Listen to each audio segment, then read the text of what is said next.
kita akan lihat apa pengaruh temperatur terhadap kelarutan. Kelarutan yang dibahas di sini ada dua, hanya kelarutan gas dan kelarutan padatan. Kelarutan gas, kita harus ingat tahap ini. Karena gas dalam air itu eksotermik, gas dalam organik endotermik. Ya. Oke. Pertama, sebelum ke sana, kita harus paham dulu definisi kelarutan. Kelarutan itu apa? Sini sudah dituliskan. Kelarutan adalah jumlah zat terlarut yang membentuk larutan jenuh. Apa yang dimaksud larutan jenuh? Sering kan ya mendengar istilah larutan jenuh. Nanti ada lagi, muncul lagi dalam konsep kesetimbangan kelarutan. Dalam larutan jenuh itu sudah ada endapan belum?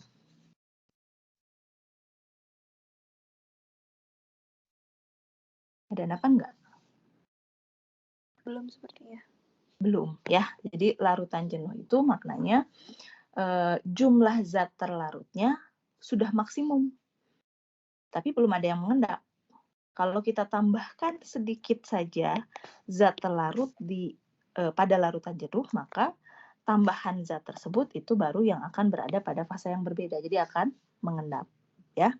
Dan ini harus disertai dengan pada temperatur tertentu, karena nilai kelarutan akan berubah kalau temperatur kita ubah, ya. Jumlah konsentrasi zat terlarutnya akan berubah pada temperatur yang berbeda.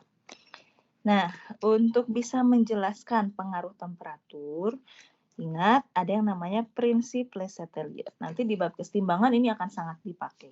Ya, kita kenalkan di sini. Apa isi dari prinsip Le Chatelier? Misalnya di sini kita punya reaksi pelarutan. KCl kita ubah yang asalnya solid menjadi aqueous. Ya. Ion-ionnya dikelilingi oleh molekul air. Delta H-nya positif negatif ini? Ada yang sudah hafal? Jadi kan ada di kelarutan, proses pelarutan padat dalam cair. Umumnya apa? Positif. Positif, ya. Berarti energi kita tambahkan di sini. Untuk menggambarkan reaksi endoterm, kita simpan energi sebagai reaktan. Kalau menggambarkan reaksi eksoterm, kita simpan energi di produk. Nah, katakanlah ini sudah setimbang. Ya, kalau setimbang nanti tanda panahnya beda ya, bolak-balik, setengah-setengah.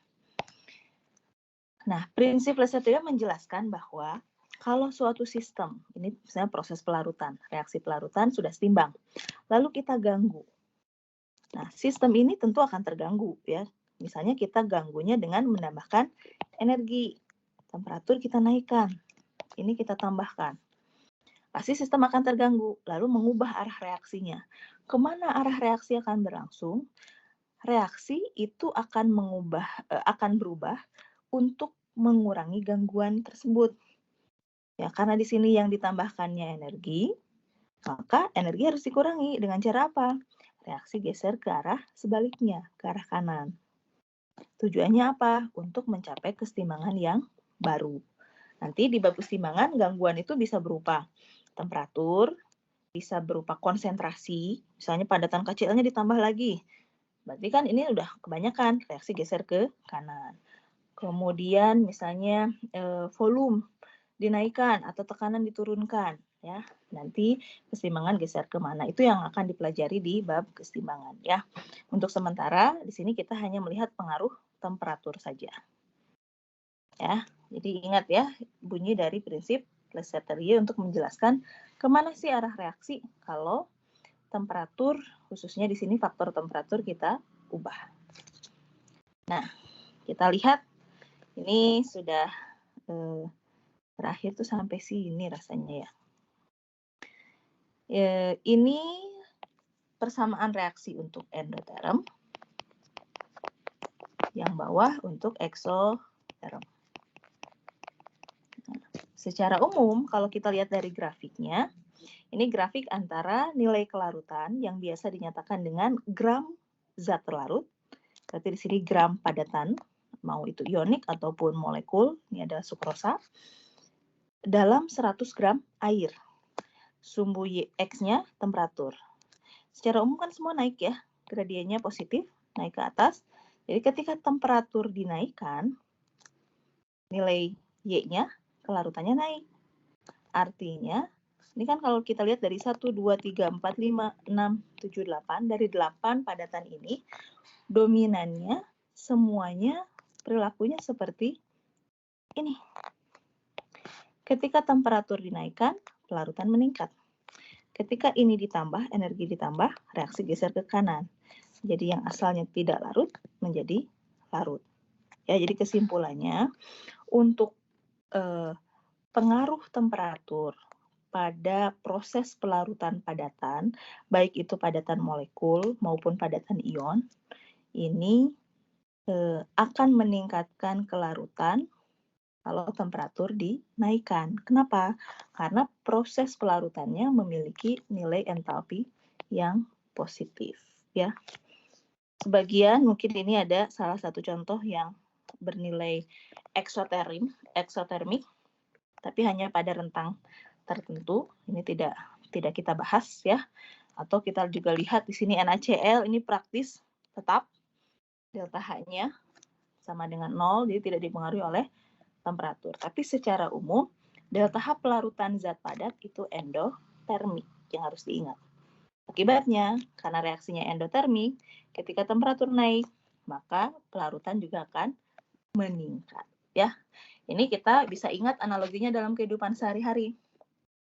Kalau kita melarutkan gula, kita melarutkan garam, atau padatan apapun lah ya, itu akan cenderung lebih mudah kalau kita gunakan air panas.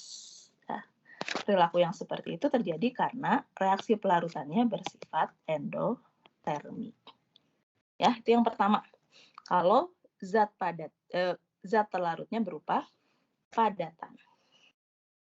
Nah, sekarang bagaimana kalau zat terlarutnya berupa gas?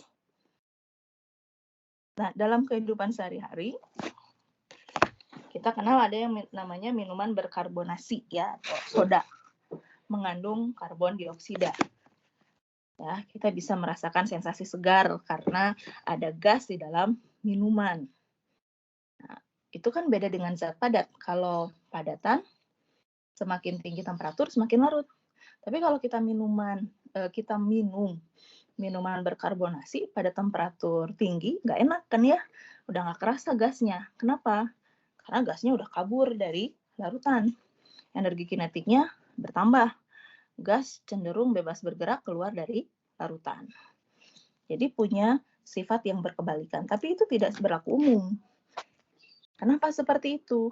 Balik lagi ke tadi bagian yang kedua.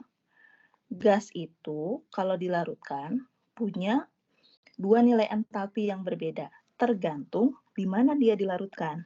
Apakah dalam air atau dalam pelarut organik.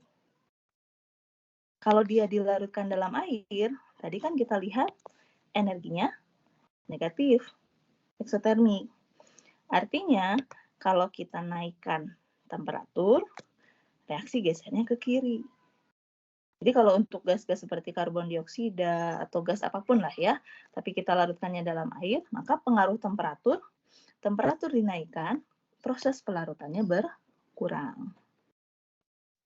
Tapi kalau kita larutkannya dalam pelarut organik, ya gas apapun, hidrogen, CO, CO2, helium, neon, dan seterusnya, tapi kita larutkannya bukan dalam air, tapi dalam pelarut organik, seperti karbon tetraklorida, toluena, aseton. Ini pelarut organik, bukan air.